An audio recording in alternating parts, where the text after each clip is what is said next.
আজ থেকে পাইপলাইনের মাধ্যমে চট্টগ্রাম বিমানবন্দরে জেট ফুয়েল যাবে। দেশের কোনো বিমানবন্দরে এ ধরনের সুবিধা এই প্রথম। এতদিন ট্রাকে করে বিমানবন্দরে জ্বালানি পরিবহনে সর্বোচ্চ ২৪ ঘন্টা সময় লাগত। এখন পাইপলাইনের মাধ্যমে মাত্র ৯০ মিনিটেই জ্বালানি সরবরাহ সম্ভব হবে। ১৭০ কোটি টাকা ব্যয়ে পতেঙ্গা ডিপো থেকে পদ্মা অয়েল কোম্পানি পাইপলাইনের মাধ্যমে সরাসরি শাহ আমানত আন্তর্জাতিক বিমানবন্দরে এই জেট ফুয়েল সরবরাহ করবে।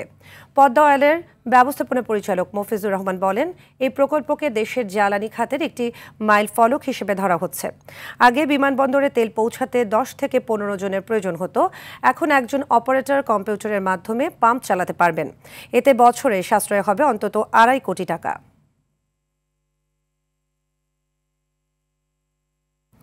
এ বিষয়ে আরও জানাতে চট্টগ্রাম থেকে সরাসরি যোগ দিচ্ছেন সহকর্মী সাইফুল মাহমুদ।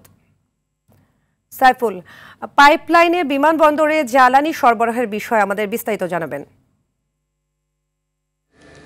জি, আসলে আপনি যেমনটি বলেছেন, ঠিক ১১টার সময় জ্বালানি সচিব কিন্তু এই পাইপলাইনের মাধ্যমে যে জেট ফুয়েল যাবে সেটি কিন্তু উদ্বোধন করবেন। এবং আমরা কিন্তু এই মুহূর্তে আছি পদ্মা অয়েলের ডিপোর মধ্যে। এবং এটি কিন্তু বলা হচ্ছে, আসলে বিশেষজ্ঞরা বলছেন এটি কিন্তু একটা একেবারেই যদি বলা হয় তাহলে কিন্তু দেশের জন্য একটি মাইল ফলক। কিন্তু এর আগে কোনো বিমানবন্দরে এই ধরনের আসলে কোনো সিস্টেম হয়নি।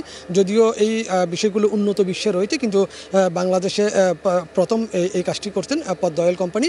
এবং তারা কিন্তু এর মাধ্যমে বলছেন সরকারের প্রচুর সাশ্রয় হবে। এবং একই সাথে যেই তেলগুলো কিন্তু আসলে নষ্ট হয় সেই তেলগুলোর অপচয়ও কিন্তু রোধ হবে বলে তারা মনে করছেন।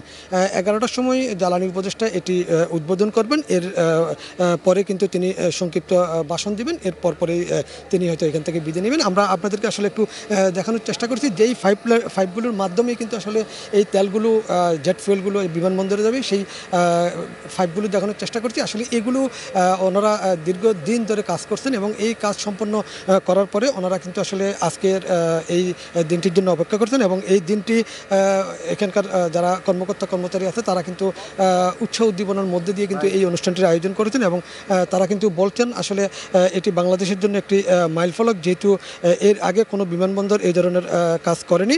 আমরা যদি আসলে বলে থাকি, আগে এখান থেকে তেল যেহেতু ২৪ ঘন্টা সময় লাগতো এবং ১০ থেকে ১৫ থেকে ২০টি ট্রিপে গাড়িতে করে আসলে এই মালগুলো এখানে পাঠানো হতো। এবং বর্তমানে এই নতুন পাইপলাইনের মাধ্যমে মাত্র ৯০ মিনিটে জ্বালানি সরবরাহ সম্ভব হবে। এবং ১৭০ কোটি টাকা ব্যয়ে এই কাজটি করা হয়েছে। এবং একই সাথে চট্টগ্রাম বিমানবন্দরের প্রতিদিন ২.৫ লাখ ঘন লিটার জ্বালানির দরকার। এবং একই সাথে যেটা হজ মৌসুমে কিন্তু দেখা যায় যেটা ৩ লাখ লিটারে পৌঁছে। কিন্তু এখানে কিন্তু যেহেতু চাহিদা বেশি রয়েছে সেই জন্য কিন্তু আসলে তারা কিন্তু খুব দ্রুত সময়ের মধ্যে এই কাজটি করতে পারবেন। এবং আগে যেখানে ১০ থেকে ১৫ জনে কাজ করতো সেখানে একজন মাত্র ব্যক্তি কম্পিউটারের মাধ্যমে আসলে এই অপারেটরটি করতে পারবে। সময় এবং জনগণ দুটোই কিন্তু সরকারের সেইভাবে বলে তারা জানিয়েছেন। তবে তারা চাচ্ছেন এই প্রকল্পটিকে দেশের অন্যান্য যে বিমানবন্দরগুলো আছে সেগুলোতেও সংযোজন করা যায় কিনা, তারা কিন্তু এটি চিন্তা করবেন। এই ছিল আমার কাছে এই মুহূর্তে সর্বশেষ সংবাদ। ধন্যবাদ সাইফুল।